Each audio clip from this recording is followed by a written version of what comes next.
Vince Carter is widely regarded as one of the greatest players in NBA history. Now, I know he did not make the NBA 75th anniversary team, but there are a lot of people that believe he should have made it, and even if not, a lot of people do have him top 100 all time.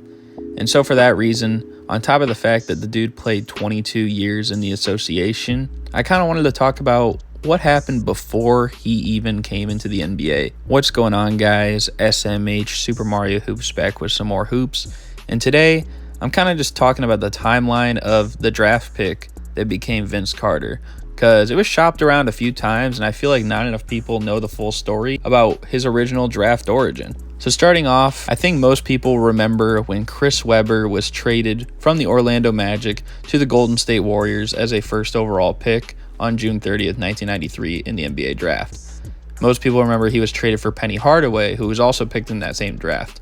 But on top of that, there was a 1996 first-round pick, which became Todd Fuller, a 2000 first-round draft pick, which became Mike Miller, and of course a 1998 first-round draft pick that became Vince Carter. The Golden State Warriors originally had the draft pick that became Vince Carter, but now with the Chris Webber trade for Penny Hardaway, it went in possession of the Orlando Magic's hands.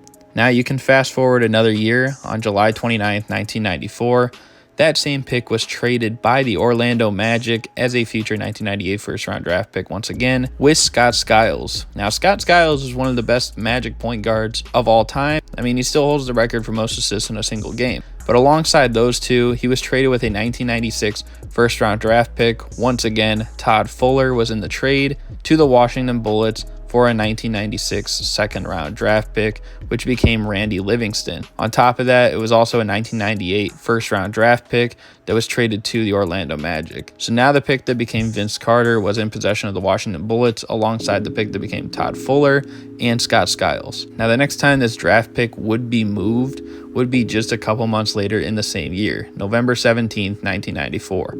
And that pick was traded by the Washington Bullets alongside Tom Gugliotta, a first-round draft pick, which, yes, again, it was Todd Fuller for the third time in a row, was traded with Vince Carter in this package. And also a 2000 first-round draft pick, which became Chris Mim, went to the Golden State Warriors for Chris Webber. Now, hold up. Isn't that a little bit weird?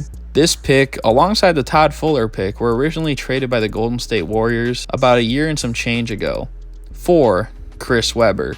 And now Chris Webber is getting traded away from the Golden State Warriors, who originally wanted him in 1993 with the first overall pick, but they could not get him because Orlando had that pick, so they traded away the pick that became Penny Hardaway. And basically a lot of the assets that they got back for him is what they got back in this trade in 1994. So I just think it's kind of funny how, especially not only Vince Carter, but also the Todd Fuller part, were both traded for Chris Webber once again, with the Golden State Warriors having full control over it. Only this time they were on the other side of things.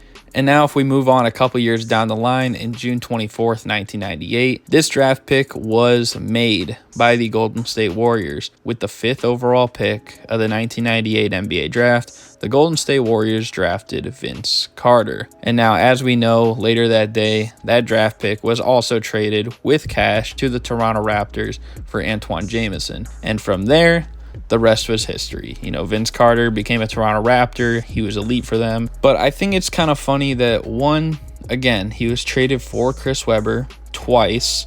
Once with Chris Webber going to the team and then away from the team for a similar package once again. And then also this guy was being traded since 1993. And to get traded away from a team that eventually used the draft pick that you became and then held on to for another 4 years before making that draft choice is a little bit funny. But we talk about Vince Carter all the time as essentially a marathon man because this guy played, so long in the NBA. Playing from 1998 to 2020, I mean, he's the only NBA player of all time to play across 4 decades. And really thinking about the draft pick for him being traded in 1993, I think that's pretty remarkable. And honestly, it's a little bit funny.